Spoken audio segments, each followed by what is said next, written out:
Oh, 63 pubs, 17 breweries. Lewis had that many in the middle of the 19th century. But it didn't mean that they were all heavy drinkers. On the contrary, the drink that they got in those pubs was probably much milder than the drink we get today. But the reason there were 63 pubs was that in Lewis, and in many parts of the country for that matter, the water was undrinkable, and so families would trot off to the pub, children included, so that they could have something to drink that wasn't going to kill them. The other thing was that we tend to think of nowadays that we can heat houses and we can stay warm in a thousand different ways. Well, perhaps not a thousand, but a good many. And for some reason, we didn't really pick up on what the Romans did, because they introduced, I think that there's an example of it in Fishbourne in West Sussex, they introduced central heating with hot water floating through channels to keep the houses, their villas, warm. We seem to have lost that skill for a long while. So in the middle of the 19th century, in the 1830s and 1840s and 1850s, houses, particularly in the winter, were pretty damn miserable places. They were cold, and to make sure that they could get warm for at least part of the day, families would trot off to the nearest pub, and they would sit and they would drink and they would be jolly, and they would actually cozy up to the person next to them and get some heat. Well, forgive me if I'm a little itch, but occasionally just a little itch gets in the way. These pubs, by the way, I mean, there are many, not many, but several of them extant in Lewis, no longer pubs, and some of them were no more than houses, and people would virtually go into the front room and they would sit down and have a few drinks with their neighbours and friends, and they would get warm and they would get jolly, and they would drink at least something that they knew wasn't going to kill them. So I'm quite interested in the history of the pubs, and I unearthed a film made in 1944, and it's a bit idealistic, but nonetheless it was made about the history of pubs and what pubs were like leading up to the end, by the way, not the beginning, the end of the Second World War. So that is the next programme in this third part of Scene in Sussex. I hope you enjoy it. It's only brief, but we're going to bring you the entire film over the next 3 weeks, bit by bit, and we've tried to break it into reasonable parts. And that's followed by how to write lyrics for a song. Not really how to, but how, one lady, you'll be scratching me under the armpits next. How one lady does it for her sister, and the two of them are a terrifically talented team. And I bumped into Star Jackson, perhaps 15 years ago, when I was in Armenia, and she was obviously a very, very bright and very talented young lady, and we've stayed in touch over the years. And when her sister released her first song, the first major song, we played it on Mirador, and I'm happy that we did, because we use it as the backdrop to our series on the Priory. As you know, we're very keen on history, and the Priory throws up 1,000 stories, and the very first one that we did, Yeva, Star's sister, sang the song that is the backdrop to that program. So two sisters, incredible characters, note the spectacles, but an interesting story, I think, and we'll hear more from them as Mirador goes forward. So that's it for the third part and the final part of Seen in Sussex for this week. I hope that you enjoyed it. We'll try and get better. We're always trying to get better. We appreciate that we make some mistakes, sometimes dreadful mistakes, but that's what local television is all about. So please join us. Please enjoy this third part, and I look forward to seeing you in the not too distant future. Toodle pip.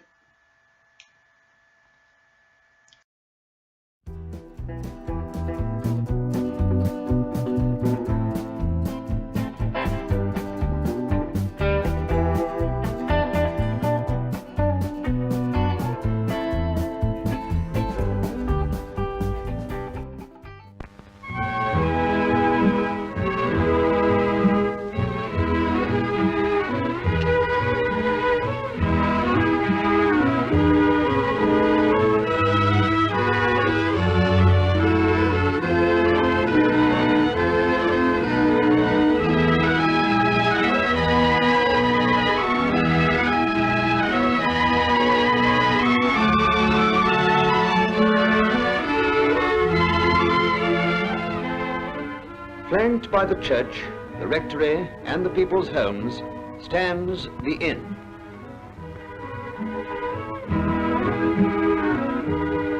In its shade and beneath its roof, men of all degrees and of all opinions meet in comradeship and comfort.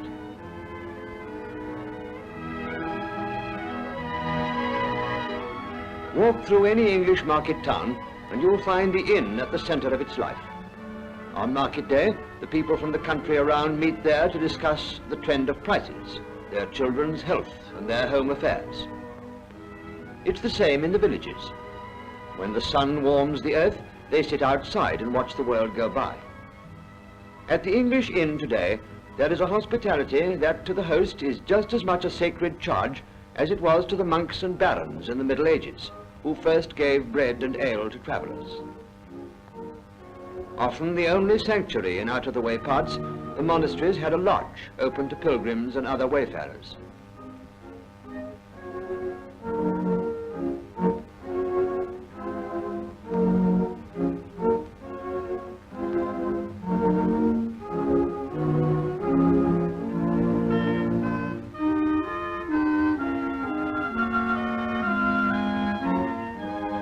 Later, these lodges became separate establishments and were eventually run as inns, under such signs as the Pilgrim's Inn.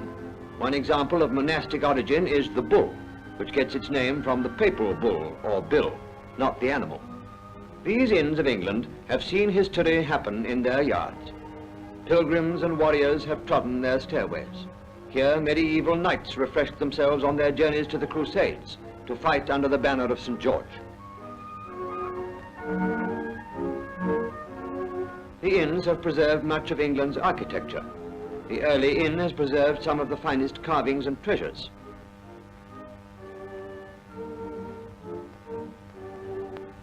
Like the church, it was a sanctuary. Hence, most of these carvings have a religious meaning.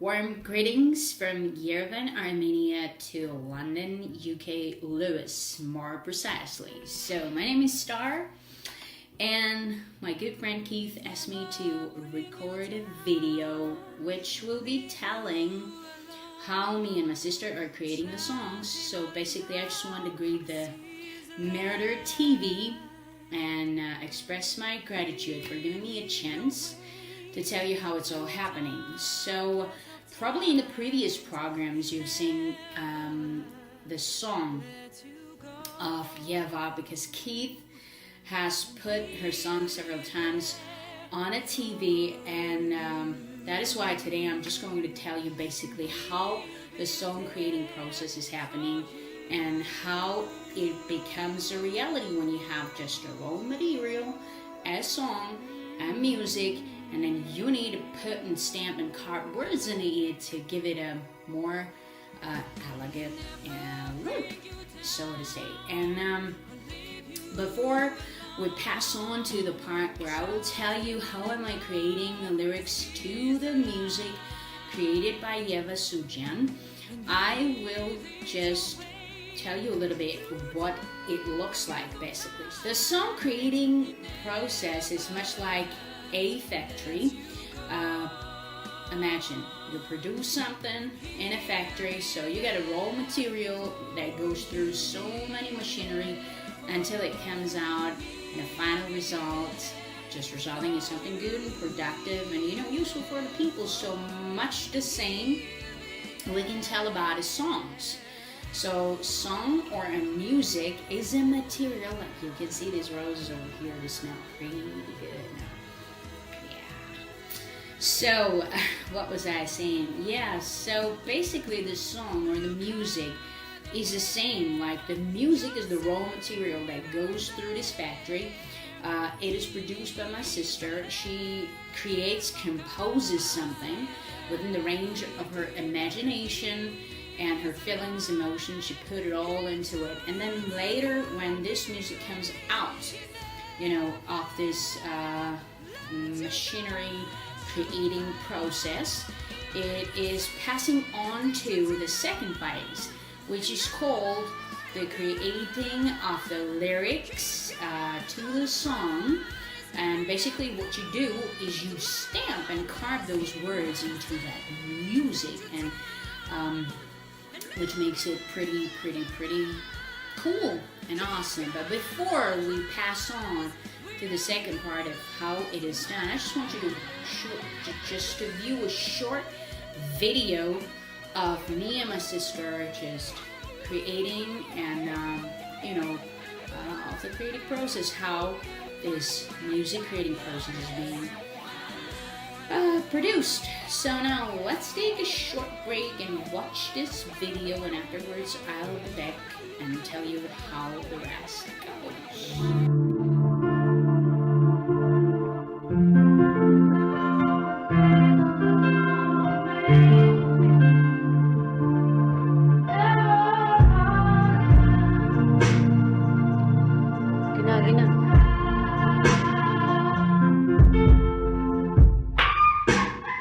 Gina. Ooh. Yay.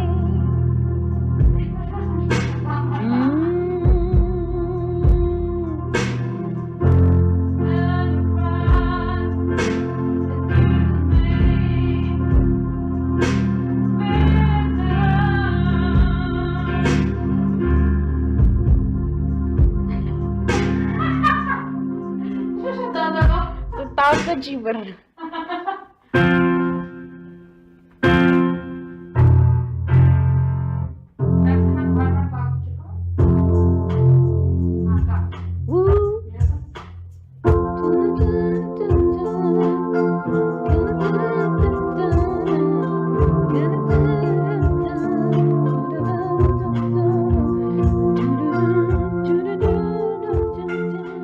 So you've seen how all this process is happening, and you've seen my sister just sitting behind a keyboard and creating music. So afterwards, this creative process is finished. Now it's my turn.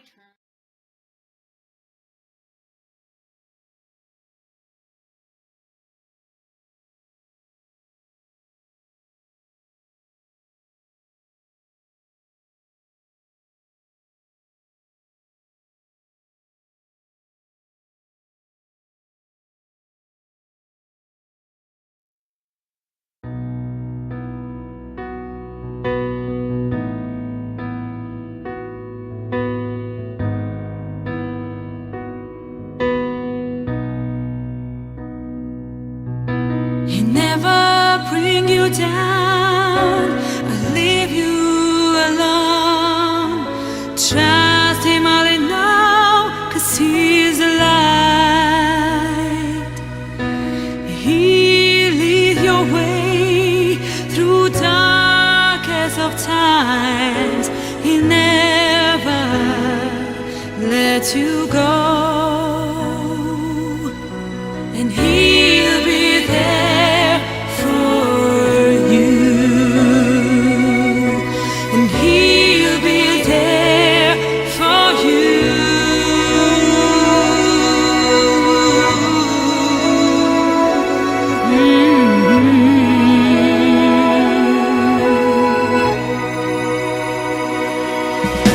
He'll never bring you down or leave you alone. Trust him all in all, 'cause he's the light. And he leads your way through darkest of times. So that's it. Star Jackson and her sister Yeva leave us. I hope that we've brought some stuff to you. January, me trying my Sunday lunch. And I'm sorry if it sounds as if I was taking the pee out of some of the present food shows. I was.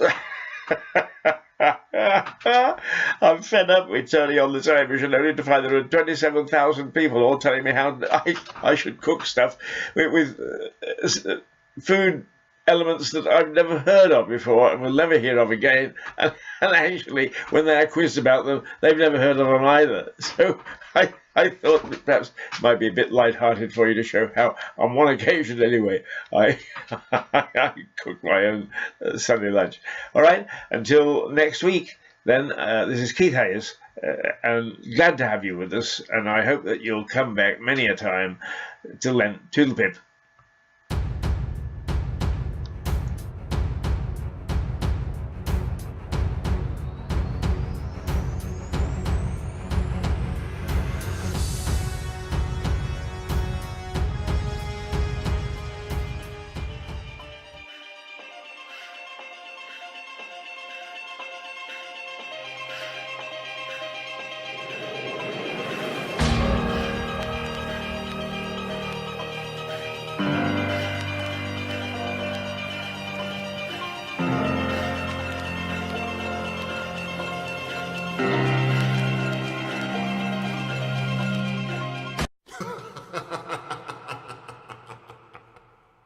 Ha ha ha ha!